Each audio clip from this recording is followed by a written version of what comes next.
da Universidade de Buenos Aires, Dora Adamo, da Universidade Metropolitana de Chile, Carlos Sánchez, do Instituto de Estudios Interdisciplinários sobre la Sordera, Luiz Beares, da Universidade da República, Montevideo, Uruguai, e Paulina Ramírez, do Instituto Nacional de Educação de Surdos de Colômbia.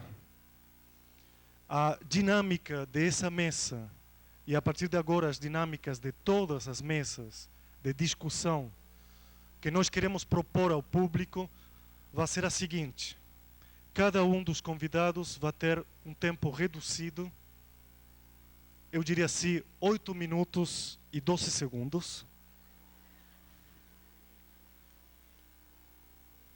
para simplesmente, nesta primeira mesa, informar ao público geral sobre a situação de cada país, ou sobre a situação da própria instituição.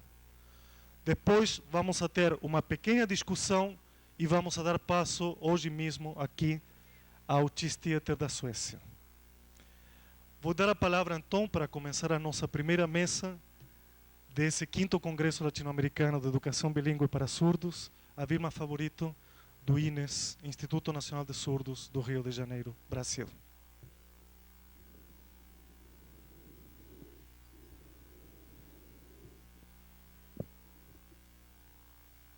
Boa noite a todos. Em primeiro lugar, gostaria de agradecer ao professor Carlos Scliar pela oportunidade que me dá de aqui poder prestar o meu depoimento sobre a experiência recente do Instituto Nacional de Educação de Surdos no Rio de Janeiro, Brasil, e gostaria de fazer uma pequena ressalva. Embora vá falar sobre essa experiência, eu não estou aqui falando em nome da instituição. Eu estou aqui falando em nome de um trabalho recente, de 3 anos, dos últimos 3 anos, em que eu participei ativamente. Então, na verdade, o que eu vou fazer aqui é um relato do que foi essa experiência. A história que vou lhes narrar tem 3 começos ou 3 diferentes modos de produzir encontros nada casuais. A história é breve, porque circunscreve-se a um período de quase 3 anos, mas é densa, porque emerge em uma instituição secular e emblemática da história da educação de surdos no Brasil, o Instituto Nacional de Educação de Surdos, fundado em 1857, no Rio de Janeiro. O primeiro começo, a partir de maio de 1996, confunde-se com o término de um curso de mestrado ao qual fui levada pelas inúmeras e instigantes indagações que me provocaram meus alunos surdos adultos em minhas frustradas tentativas de lhes ensinar português. E aí permitam-me um rápido flashback. Até 1988, todo o meu percurso como professora de português esteve pautado na busca de fundamentos e estratégias para um bom ensino de português como a língua materna dos meus alunos ouvintes. Neste ano de 88, sem que eu pudesse prever, a escola estadual em que eu trabalhava recebeu cerca de 35 adultos surdos que desejavam cursar o 2º grau. No Rio de Janeiro, não havia uma única escola regular de 2º grau que se dispusesse a compor uma classe de surdos. Estes deveriam e ainda têm que se contentar em estudar dispersos nas diferentes turmas regulares. Comoveu-me e a quase todo o corpo docente o fato de que aquelas 34 pessoas, das quais eu já vi algumas aqui, haviam lutado muito para conquistar o direito a continuar sua escolaridade em uma situação pedagógica singular aos nossos olhos desinformados. No Brasil, as chamadas classes especiais só existem na educação básica, de CA a 4ª série, quando existem. A partir da 5ª série, os surdos passam a integrar as chamadas classes regulares, sob os argumentos de que já possuem as condições mínimas para enfrentar o ensino comum e para que se evite seu isolamento, sua segregação. Entretanto, o Estado incorria em uma contradição. A classe especial ressurgia no 2º grau. Na prática, a Secretaria Estadual de Educação desembarcou um punhado de surdos na escola e mandou o recado velado de sempre: virem-se, professores e alunos. É bem verdade que a duras penas conseguimos que pagassem intérpretes para nos auxiliar, mas não fosse o empenho dos alunos e o interesse de alguns professores, nem esta ajuda existiria. Brigamos muito para manter o serviço de intérpretes, fizemos protestos, fomos aos jornais, buscamos a parceria da FENES.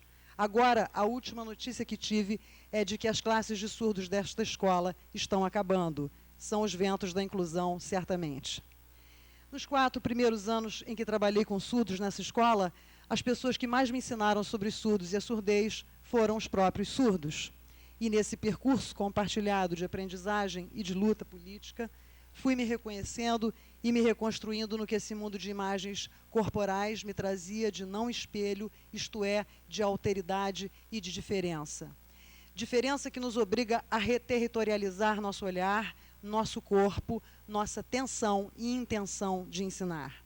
Mas ensinar no sentido do ensino que acolhe e pensa o aluno como interlocutor e, portanto, como autor da conflitante, mas indispensável parceria que promove o conhecimento na sala de aula. Capturada por um novo modo de dizer e ver o mundo, e por isso mesmo atravessada por uma rede de interrogações, decidi radicar meus impulsos indagativos em uma instituição só de surdos. Abandonei a escola de ouvintes em que atuava e fui trabalhar no INES, como chamamos o Instituto Nacional de Educação de Surdos. Ao mesmo tempo que cursava o mestrado em letras, com forte propósito de entender um pouco melhor as questões que me desafiavam nas relações entre surdez, linguagem e ensino. Ao ingressar no INES em 1991, tudo era estranho para mim, com exceção dos surdos. A estrutura fortemente hierarquizada nas relações institucionais, a arquitetura escolar bastante tradicional, a pouca discussão pedagógica, a ausência de um projeto político-pedagógico comum ou a existência de inúmeros projetos pulverizados e sem vínculo entre si, o pequeno grau de informação e de organização política dos surdos, a baixa expectativa quanto ao desempenho escolar dos alunos por parte dos educadores e dos próprios surdos, o divórcio entre os estudos e debates da educação geral e a educação especial. Diante de tudo isto, sentia-me, por um lado, como se estivesse retrocedendo em minha trajetória profissional, já que os valores e projetos de trabalho e de vida que me constituíam eram avessos à nova realidade que me tocava. Por outro lado, eram esses mesmos valores e projetos que me motivavam a investigar e mais tarde a agir na complexa teia de falas oficiais, silêncios instituídos e possibilidades de resistência e de produção de uma nova história. Término do flashback, voltamos a 1996, o primeiro começo de que lhes falei. Essa nova história, na verdade, já vinha sendo escrita por alguns profissionais do INES e pelos próprios surdos, que começavam a reconhecer seus direitos e construíam suas lideranças através da organização de seu grêmio estudantil. Nesse contexto, ao longo de 1996, foi se construindo pouco a pouco uma pequena equipe de profissionais que no ano seguinte, 1997, teve como responsabilidade estruturar um novo departamento no INES, um departamento dedicado à pesquisa, publicações, eventos, programas educacionais e capacitação de recursos humanos internos e externos. A convite da direção-geral do INES, dirigi este departamento até o final do ano passado. Este departamento reunia a possibilidade de poder propor e realizar algumas das mudanças que há muito tempo eram exigidas pelos profissionais do INES. Em quase todas as salas de aula, vivíamos embaraçados com os equívocos de uma política educacional que fabrica o fracasso escolar e perversamente responsabiliza ou os surdos ou os desvalorizados professores brasileiros pelos frágeis resultados alcançados. Professores lesados em seu potencial crítico e criativo, alunos subestimados em sua capacidade de lidar com o conhecimento. Esta é a realidade da educação de surdos, esta é a realidade da educação nacional. Vivíamos embaraçados com a falta de perspectivas concretas que apontassem possíveis respostas para a nossa dura realidade. E nas teias desses embaraços convergiam antigas reivindicações dos surdos, respeito à sua língua, aulas em língua brasileira de sinais e participação nas discussões e decisões pedagógicas. Neste mesmo momento, em 1997, em total consonância com os colegas que haviam assumido o Departamento Técnico Pedagógico do INES, iniciamos nossa caminhada ocupando o papel de veículo da angústia coletiva.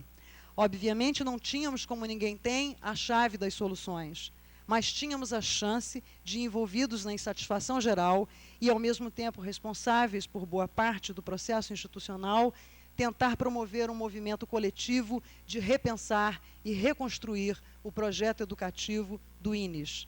Nesta etapa, o segundo começo desta narrativa, uma série de discussões e projetos são deflagrados, envolvendo a participação de todo o corpo técnico-pedagógico da instituição e dos próprios surdos, sobretudo através de ex-alunos que convidamos para trabalhar como monitores.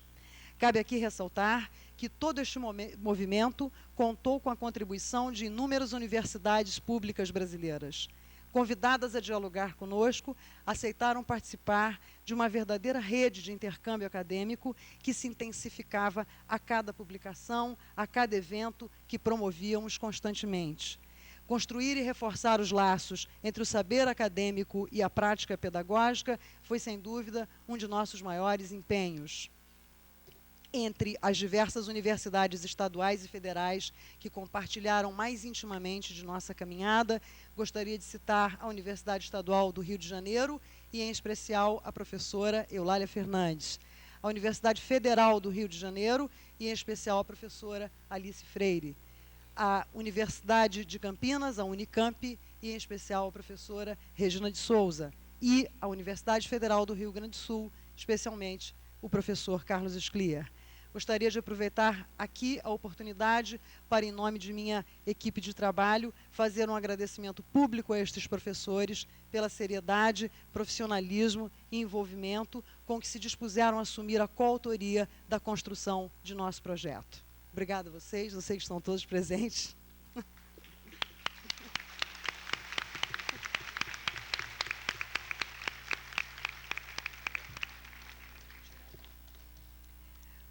Nestes 2 últimos anos, 1997 e 1998, podemos resumir assim as atitudes e iniciativas.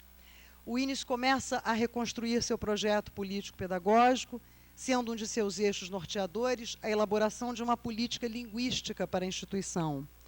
Conscientes de que naquele espaço institucional convivem 2 comunidades linguísticas diferentes e certos de que o processo de aquisição do português pelos surdos assemelha-se, sem dúvida, a um processo de aquisição de segunda língua, encaminhamos e fortalecemos 2 grandes projetos. O primeiro projeto, o projeto de monitoria, como chamamos. Algumas atividades das principais eu elenquei, que pertencem a esse projeto. Na pré-escola, dentro desse projeto, demos prosseguimento a um projeto piloto em parceria com a Universidade Estadual do Rio de Janeiro, sob a orientação da professora Eulália Fernandes, em que 2 surdos adultos em 2 salas de aula atuam em conjunto com os professores para promover a aquisição natural de língua brasileira de sinais e eles próprios, monitores, tomam parte do planejamento pedagógico. Nas bibliotecas infantil e juvenil, monitores surdos contam histórias em libras.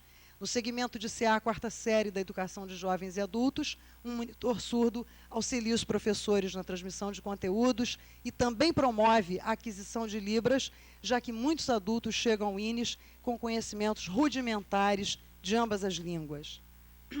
E nas equipes pedagógicas de toda a escola, um monitor surdo desempenha o papel de consultor de língua de sinais em encontros semanais.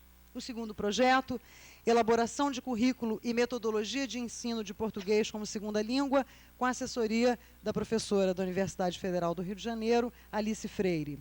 Os professores de português, há algum tempo, vinham problematizando o seu trabalho e, por iniciativa própria, reagruparam os alunos por níveis de domínio do português a partir da 5ª série, na tentativa de romper com o ensino em séries do português e aproximá-lo desta nova perspectiva de trabalho.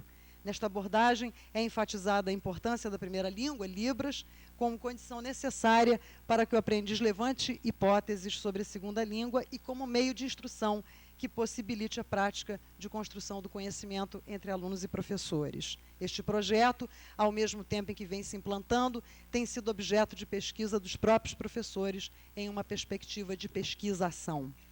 Ao lado dessas atividades que visavam a elaboração de uma política linguística da instituição, promovemos nos encontros semanais dos orientadores pedagógicos da escola os chamados centros de estudos.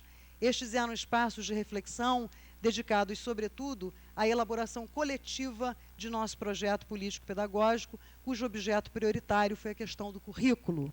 Sem abandonar as especificidades dos surdos, vínhamos nos servindo de referenciais teóricos da educação geral, tais como a teoria crítica do currículo e os estudos culturais da educação. Quanto a esta segunda vertente, contamos com a assessoria do professor Carlos Scliar, que durante todo o ano passado orientou as discussões da equipe pedagógica da escola. Sua marcante participação renovou nosso debate, abrindo questões incômodas e necessárias, tais como mecanismos de poder e saber nas relações ouvintes e surdos, a burocratização da língua de sinais, as diferentes representações sobre a surdez e os surdos nos discursos e práticas pedagógicas, a lógica binária e perversa da inclusão e exclusão, a ouvintização da pedagogia e dos educadores de surdos, os diversos tipos de multiculturalismo em relação aos diferentes enfoques da educação bilíngue, a surdez como diferença e como experiência visual. Todo esse movimento de busca, de reconstrução, de produção de novos caminhos, de novas propostas para as demandas internas da instituição, foi gestado em coautoria com os técnicos, docentes e educadores surdos. Foi um processo democrático que passou pela escolha compartilhada de consultorias, leituras de muitos textos, debates em pequenos grupos e discussões coletivas que fizeram emergir receios, dúvidas, divergências e afinidades. O ponto de culminância foi a redação conjunta dos princípios norteadores do projeto político-pedagógico do INES, síntese de todo esse percurso em que todos puderam discutir seus pontos de vista e seus anseios. Considerado centro de referência nacional na área da surdez, o INES imprimiu em nossa gestão um grande esforço para coletivizar as questões centrais de todo esse movimento com outros profissionais que atuam com surdos e com outras pessoas surdas de outras instituições. Assim, na principal publicação do INES, a revista Espaço, que em nossa gestão produzimos 6 números, promovemos intensamente o debate em torno do currículo e da educação bilíngue para surdos. Também aproximamos especialistas da educação geral para, com isso, tentar inserir os educadores de surdos nas grandes discussões da educação. Nossos 3 seminários nacionais registraram uma fortíssima demanda por um novo paradigma para a educação de surdos, na medida em que cerca de 1.500 professores, apesar das longas distâncias e da falta de recursos, deslocaram-se de todos os estados deste país para participarem de discussões em torno de questões como primeira língua, segunda língua, identidade, educação bilíngue, currículo, cultura, direito à diferença e cidadania. Corroborando essa demanda, praticamente todos os pedidos de assistência técnica que recebemos, notadamente das regiões Norte e Nordeste, solicitavam auxílio para a construção ou fortalecimento de projetos de educação bilíngue para surdos. Creio que, a partir de toda essa experiência, podemos afirmar que a educação de surdos no Brasil vive um verdadeiro paradoxo. Por um lado, surdos e educadores surdos e ouvintes cada vez mais buscam estudos, pesquisas e experiências pedagógicas que tomam por base a surdez como diferença. Por outro lado, convivemos com a política governamental da educação inclusiva, que desestimula as classes e escolas de surdos, com o argumento que segue a lógica da igualdade social, como se a escola devesse ser a mesma para todos. Seria ingênuo acreditar que o respeito à diferença passa apenas pela convivência física entre os ditos normais e os chamados portadores de necessidades educativas especiais, como são nomeados no discurso oficial. Em nome da democratização do acesso à educação, o mesmo sistema que marginaliza, agora convida, promete acolher, desde que todos se sintam iguais, desde que apaguem-se as diferenças. Dentro de nossas classes abarrotadas de alunos, em condições extremamente desfavoráveis de trabalho, de que modo serão atendidas as necessidades específicas dos surdos? No projeto de educação inclusiva, admite-se que há necessidades especiais, no entanto, estas devem se embaçar em um todo indiferenciado. Muito se tem contra-argumentado e a própria realidade tem se imposto. Entretanto, o dilema é cada vez mais profundo, na medida em que a força do poder estatal, instituidor da política inclusiva, não se convence apenas com argumentos acadêmicos. É preciso que a própria comunidade de surdos tome suas próprias posições e garanta a necessária interlocução entre os que decidem e os que sofrem as decisões. E, para finalizar, chegamos ao presente, que é o nosso terceiro começo. Com a nomeação pelo Ministério da Educação da nova direção do INES, a equipe de trabalho, da qual fiz parte, que conduziu todo esse trabalho que lhes narrei, se diluiu em outros territórios da instituição. Entretanto, muitos dos projetos que aqui mencionei permanecem, dada a força que conquistaram no pensar e fazer a muitas mãos. Porque foram estas mesmas e muitas mãos que registraram no voto a escolha por esses novos caminhos, dando a este projeto a vitória nas urnas. E a estas mãos, muitas outras se somaram sob a forma de inúmeras cartas de apoio político e acadêmico remetidas ao Ministério da Educação. Mãos que pesquisam, ensinam e lutam por democracia. Apesar de preteridas e ignoradas pela decisão ministerial que tem na lei o direito de palavra final, estas mãos não se afastaram, continuam juntas, tocando-se e tocando suas crenças. Nosso esforço não foi em vão, valeu a pena. Obrigada.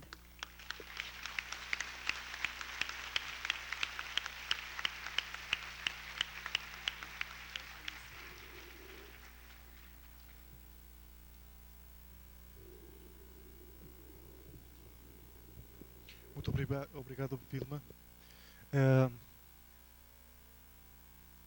Queria avisar a mesa que às 8 da noite temos que começar pontualmente com o teatro. E que então, a partir de agora, vamos até 6 minutos e 35 segundos. Que é quando chega a Paulina Ramírez de Colômbia, que depois vou dar uma mesa só para ela, em todo caso. Tá? Apresento a Silvana Weinberg, da Universidade de Buenos Aires. Bueno, en 6 minutos voy a tratar de sintetizar cuál es la situación de la educación de los sordos en Argentina. Argentina es un país muy grande, entonces hablar de Argentina realmente es muy difícil y sintetizar todo lo que está pasando en la educación en Argentina también es muy difícil. De todas maneras, comparando la situación de ahora con la situación que fue planteada en el año 97 en el Congreso de Colombia, creo que estamos yendo por un buen camino y me gustaría empezar esta charla diciéndoles que hay muchas cosas positivas dentro de la educación de la Argentina, de la educación de los niños sordos en Argentina en este momento, y voy a tratar de focalizar sobre esos aspectos que sí han cambiado. Es interesante que digamos que las iniciativas personales difieren enormemente de las políticas educativas en Argentina, y los cambios que han sucedido durante estos años tienen que ver más con iniciativas de personas y de grupos de personas que con cambios realmente de las estructuras políticas educativas. Entonces, basándonos en ese hecho, es difícil también decir, bueno, esto es un cambio profundo y este es un cambio que va a ser rápido, pero hay un cambio profundo, sí, en la conciencia y en la concientización de muchos individuos que han tomado iniciativas en diferentes lugares del país.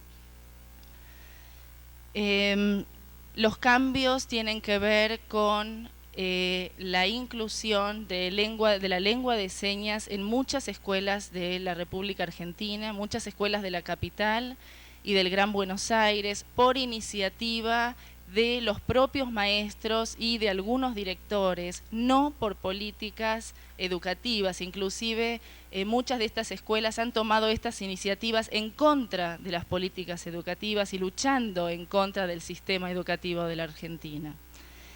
Las personas y los docentes se han acercado a los municipios de cada uno de los diferentes lugares del país y han promovido de esta manera cursos de lengua de señas para la población general, han promovido charlas de especialistas que están dando dentro de las universidades, dentro de los municipios, a los docentes de niños sordos.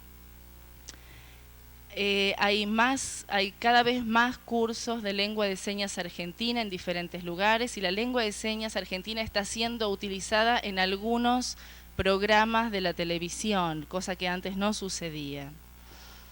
Y en algunas provincias, porque Argentina tiene políticas diferentes en cada una de las provincias, y en muchas de estas provincias también han habido cambios que tienen que ver con iniciativas, siempre con iniciativas personales y no con cambios de estructuras políticas. Y hay un ejemplo muy cercano que ha sucedido hace 2 meses en la provincia de San Juan, por ejemplo, donde un grupo de 15 personas se ha sublevado en contra del Ministerio de Educación de la provincia y han comenzado una experiencia bilingüe en otro lugar físico. Por supuesto que todas estas cosas requieren de recursos humanos y recursos económicos que estas personas no tienen, pero lo que quiero recalcar en este sentido es la concientización y el movimiento que está habiendo en Argentina de algunos sectores de la comunidad educativa. Sería bueno, digamos, nosotros conocemos muchos puntos del país donde estas iniciativas están llevándose a cabo. Necesitaríamos, y después Carlos les va a contar, seguramente necesitaríamos un estudio más abarcativo sobre la situación de la educación y de la utilización de la lengua de señas y la situación de los niños y de los jóvenes y adultos sordos en toda la República. Hay algunos casos también de cambios que han pasado de lo individual a lo político, como es el caso de la provincia de Chubut, donde la iniciativa de un director de una escuela de sordos ha pasado a formar parte de la política de esa provincia, porque lo han nombrado, por ejemplo, director de educación especial de toda esa provincia. Entonces el cambio que se registra y también es un cambio que viene de lo individual y no de lo político. Existen cambios en el profesorado de educación especial, que es el instituto que forma a los docentes de los niños sordos, donde al cambiar también la dirección del instituto ha cambiado la perspectiva y ha cambiado también el futuro de la formación de los docentes.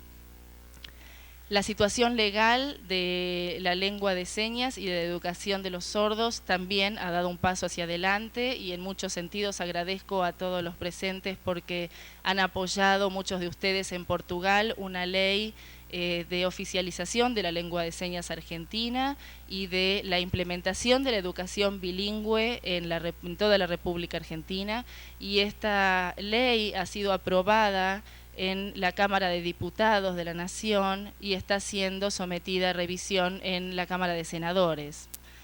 Y me parece que el cambio más profundo que puedo recalcar en nuestro país es la participación y el compromiso que están teniendo todas las personas sordas en los diferentes puntos del país, que es realmente lo que está llevando también a un verdadero cambio. Los sordos están participando de las reuniones, están participando de las decisiones, están formando grupos que se incluyen dentro de la educación, dentro de grupos religiosos, dentro de los congresos. Se ha formado un centro de estudiantes sordos, se ha formado un grupo de líderes sordos que está recorriendo la República Argentina, y me parece que esto también es algo que hay que registrar